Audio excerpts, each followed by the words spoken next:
I often get asked this one question that, bro, you're doing 9 to 5, you're living on your own, you're cooking your meals, you're doing your laundry, you're doing your house chores, and still you manage to produce content regularly and consistently on Instagram as well as YouTube.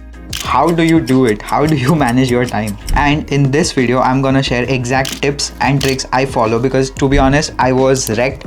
I was all over the place. I couldn't manage my time. I always felt this deadline thing that, oh, tomorrow is the deadline, and I used to wake up at the night and do it. But here's how I manage my time efficiently. There are 3 fundamental reasons. So in this video, I'll be talking about how you can do yours. But before we move to the 3 tips and fundamental reasons, the first thing which we need to understand is, why do we procrastinate? Why do we feel lazy? And why don't we put the efforts in the first place? Because that is what killing the time, like procrastination, scrolling on Instagram rather than working on the assignment. So first, let's start with why we procrastinate and why do we feel lazy. First up, procrastination. So there are 3 fundamental reasons why we procrastinate. First is uncertainty. When I say uncertainty, is basically, let's say I don't know what I want to do, then I'll just take up my phone and start scrolling on Instagram, because that feels much more easy. Hence, we need to avoid uncertainty. We need to exactly know the steps or the things or tasks that we want to work on,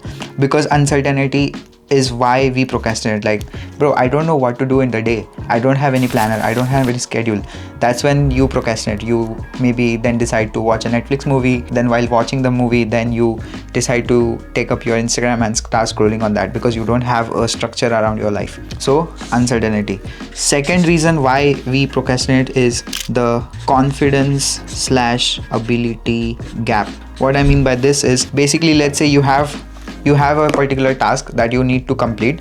Your ability to complete that task is here. Now this gap between the ability required to complete the task and the ability which you have is way bigger. If this is way bigger, then you procrastinate. You feel that it's difficult and then you give up. But if it is way less, then you feel like, oh, I'll do it in like 5 minutes, so I'll do it later on, and later on never comes. So it has to be matching with this particular, or be slightly difficult to achieve it, so that you don't feel too easy or you don't feel too difficult. And how do we do that is by analyzing what skill sets you have, and by using this Pareto principle that task expands with the time. For example, let's say my deadline is 1 month from now. I would say, oh, I still have 1 month, so I'll work later on. But have you ever observed that the night before you sit on the assignment and complete it? So why not do it right on the first day itself? Why wait for a month and then take that pressure?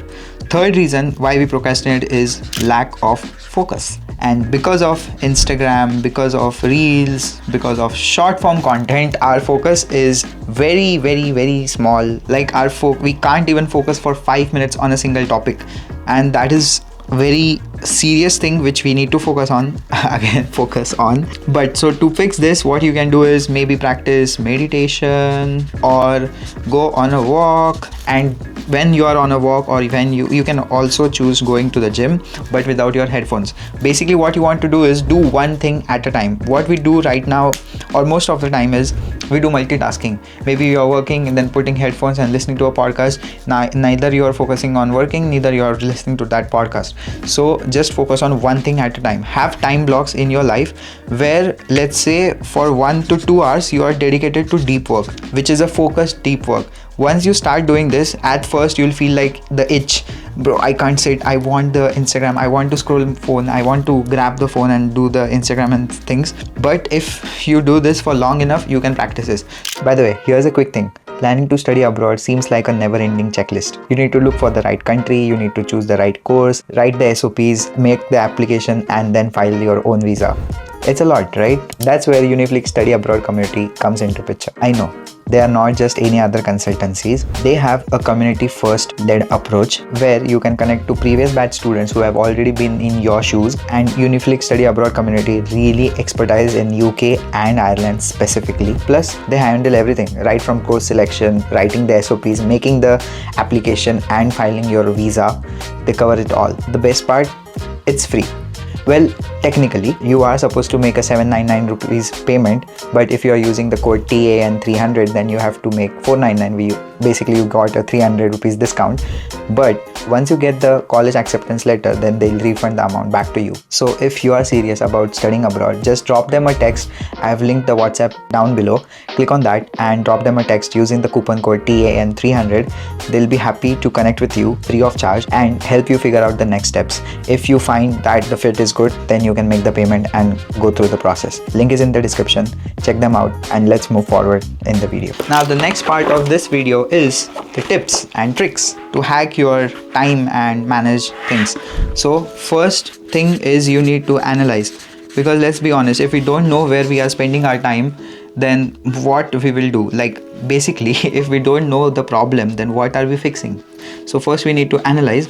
Second is we need to plan, and third is we need to take action. Okay, so in analyze, what you have to do is, when I say analyze, first you need to analyze the tasks you currently do. Check your screen time. So basically check your screen time, which will tell you like how long have you been using your Instagram in a day, you're using YouTube, you're using WhatsApp. So that gives you a clear understanding where your time is going. And if it is Instagram or WhatsApp or something like social media, then bro, it is a point of concern. So what you can do is download this app called Opal or any OneSec or something like that, which blocks the app. For example, it will block Instagram after 1 hour of usage, whatever limit you set.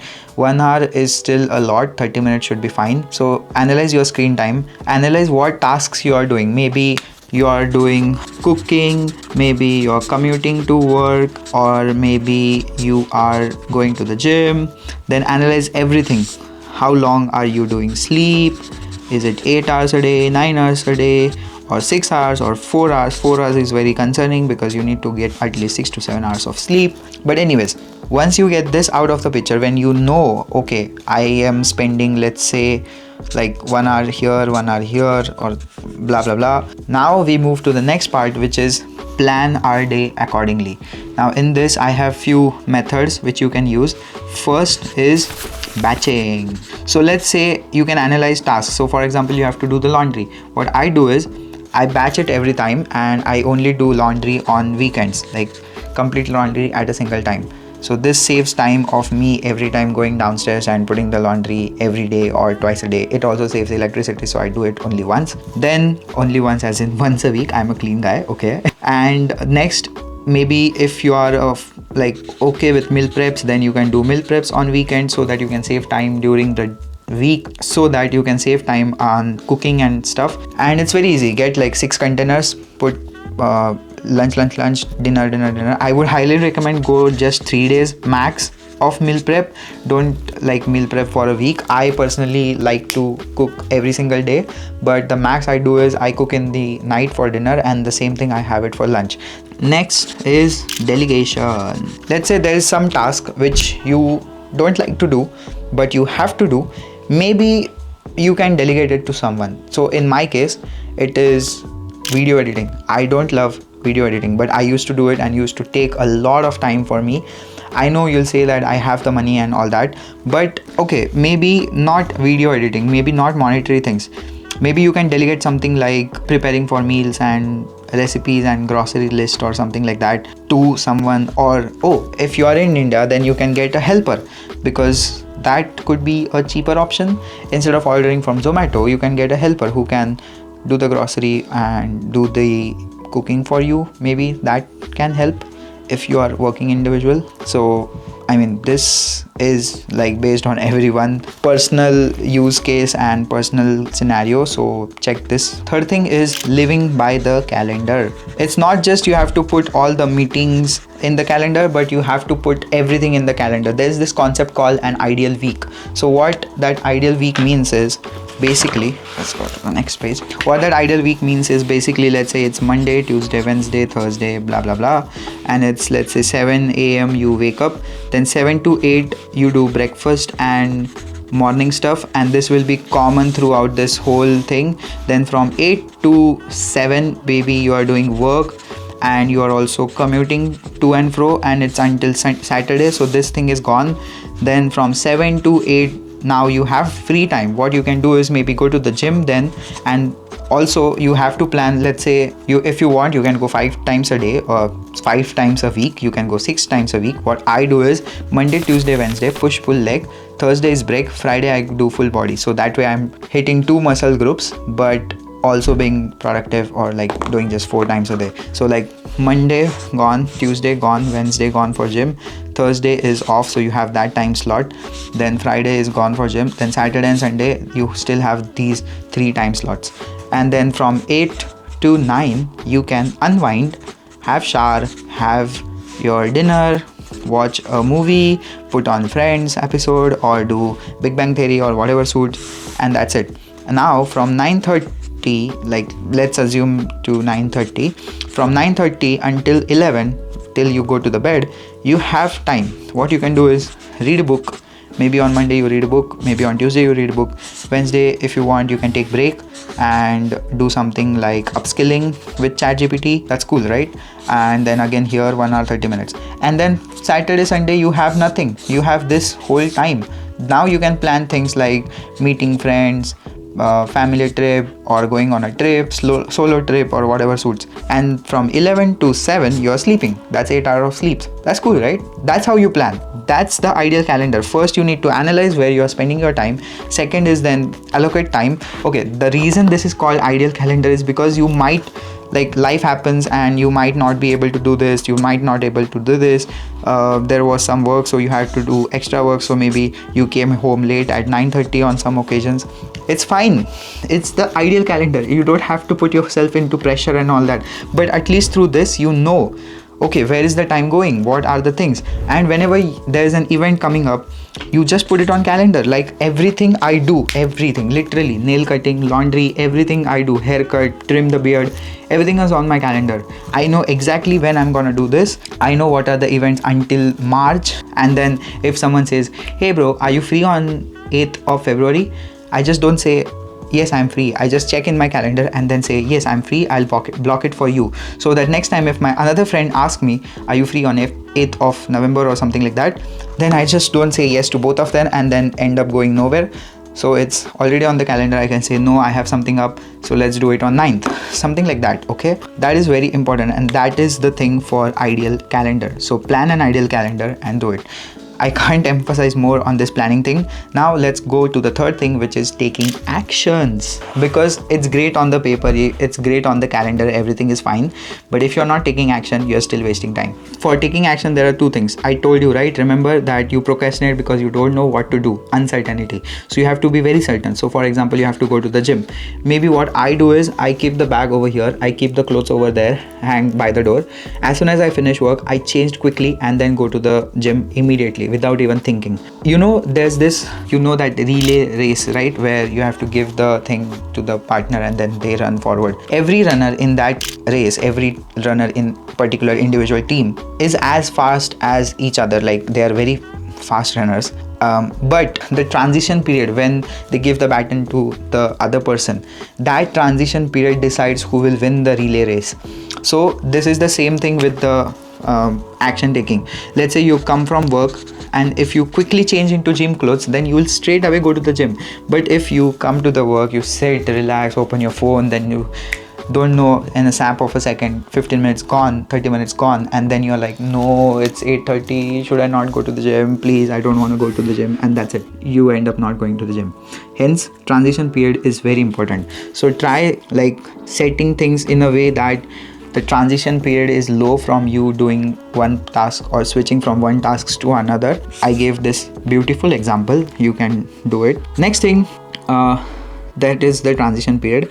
Next thing is again related to uncertainty. So basically you need to know exactly the steps. Like for example, gym, you need to know Monday is push day and you're gonna do like chest press with so and so and blah blah blah blah blah blah blah blah blah. Also, you have to track your progress, because if you're not tracking your progress, then you don't feel motivated to go to the gym and you feel like shit, and then you sit at home and become a potato. I don't know why I use this tone, but this sounds so funny. But anyways, you get the point. By the way, do you ever feel that life में बस time pass ही हो रहा है, ना job में मजा आ रहा है, ना फ्यूचर की क्लैरिटी है, बस दिन निकल रहे हैं, पर there's no direction in life? let me tell you this, I've been there in your shoes, exactly how you are feeling right now.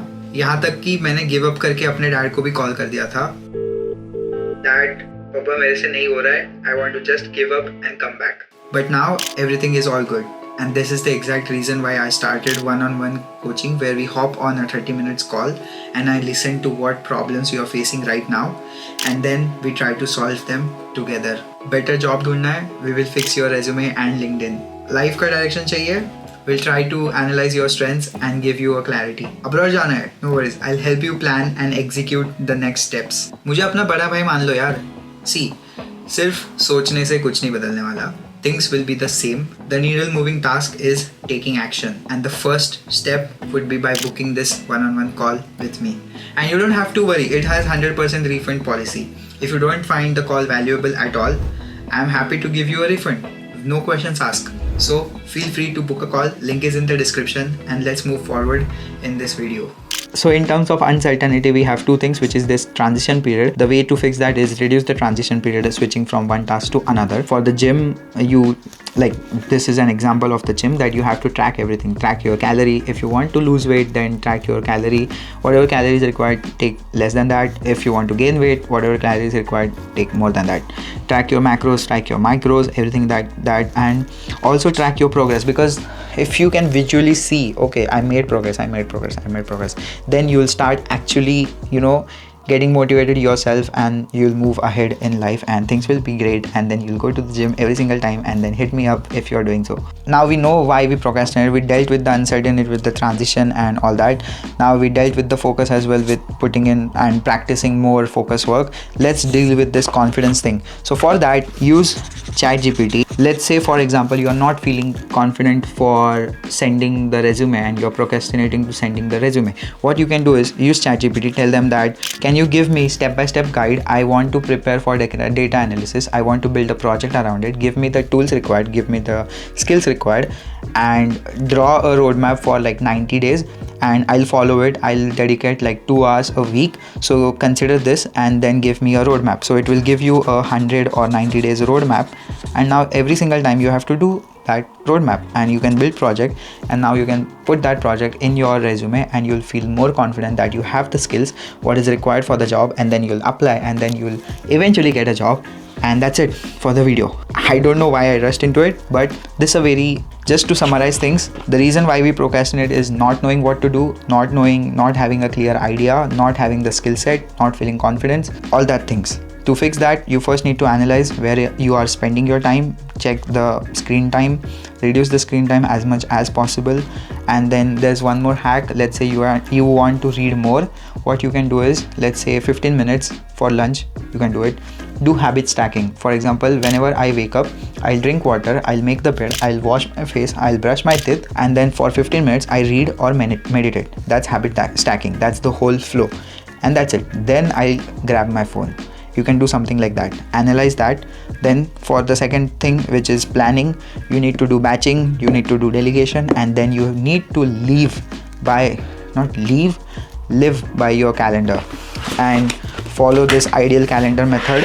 First you need to analyze where you are spending your time, and then in the chunks which is free time, then you can do your upskilling or other stuff. And then for the action, reduce the transition time, track your progress so that you'll feel more motivated to do it again. And then for upskilling, use ChatGPT and use AI for your help, because again, if you're someone who thinks AI will replace you, I don't think so. AI will replace you, but someone like me who is using AI will replace you. Okay, if you found this video helpful and this format of me explaining on paper and then talking to the camera really cool, let me know in the comment section so that I'll start making videos more on this. And see you in the next one. Bye. Consider subscribing.